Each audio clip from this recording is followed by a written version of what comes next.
So children, in the first audio we all heard about some of the uses of fire and how we can put the fire out.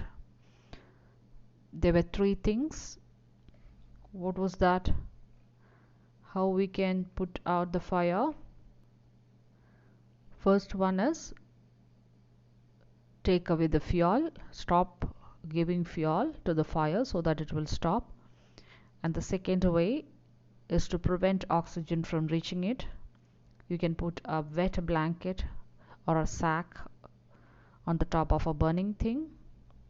Then the third way is putting out a fire is to remove the heat by bringing that particular flashing point below flashing point.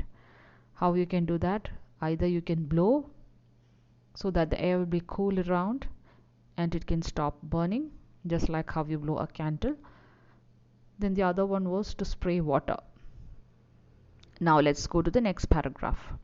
Some fires cannot be put out with water. If water is sprayed onto an oil fire, the oil will float to the top of the water and continue to burn.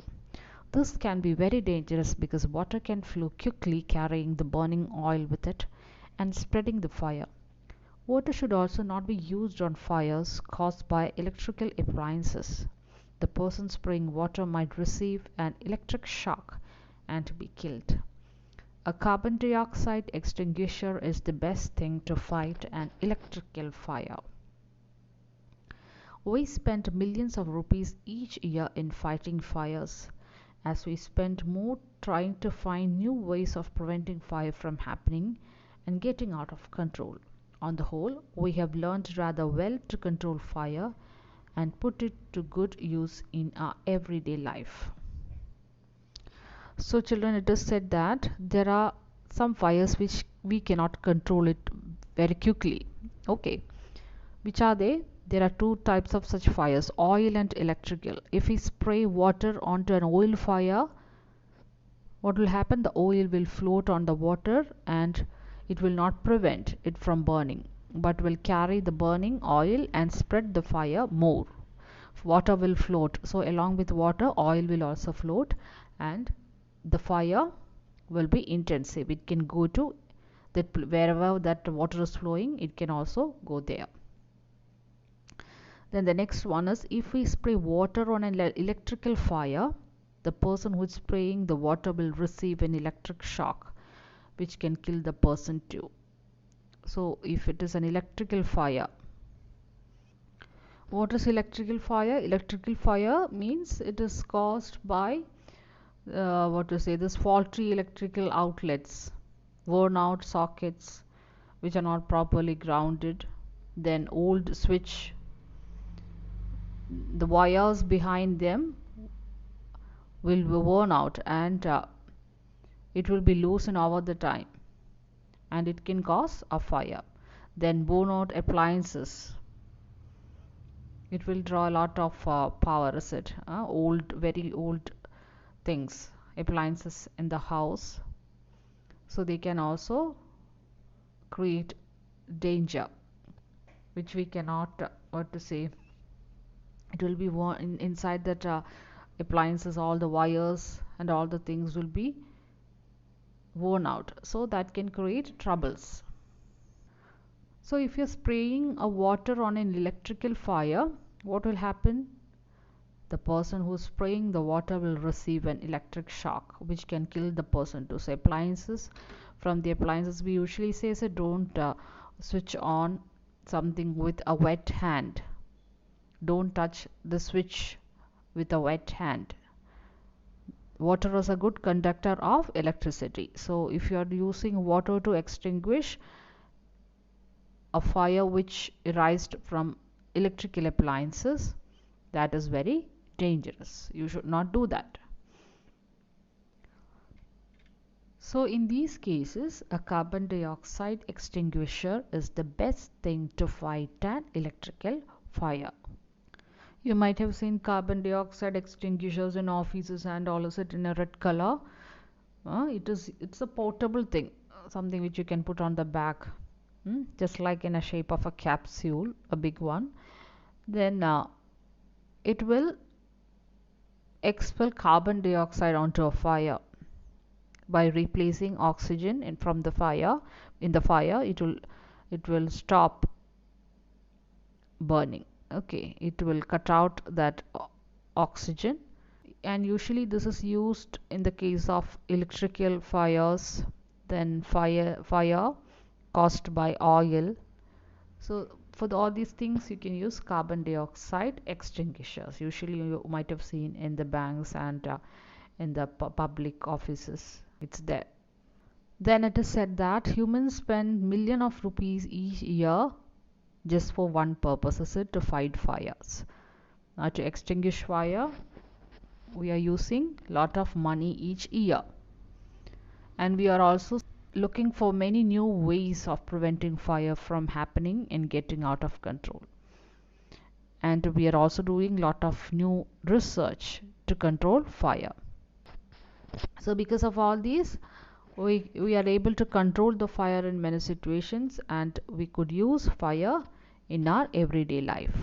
Long ago, there was no fireman. When fire broke out, everybody became a firefighter. People formed human chains.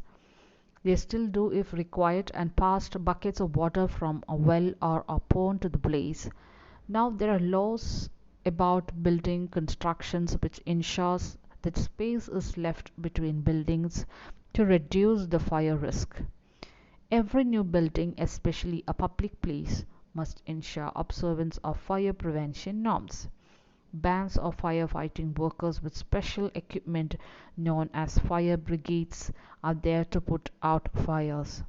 Firefighters are highly trained people. They possess many skills. They cut off electricity supply, knock down dangerous walls, spray water and other materials to bring fire under control. So children, blaze means burning fire, bands means groups, equipment refers to things needed. So during the olden times there was no firemen. Okay, so when fire breaks out, what will happen? People will take care of the situation. They'll become firefighters. They forms human chains, and they would start taking water from a well or a pond with buckets. The water would be transported from one person to another.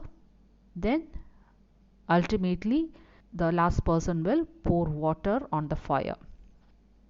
Now you can see that today it's not happening, is it? Hmm?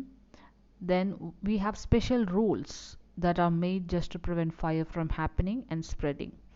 First is that there should be space left between buildings to reduce the spread of fire from one building to another, is it?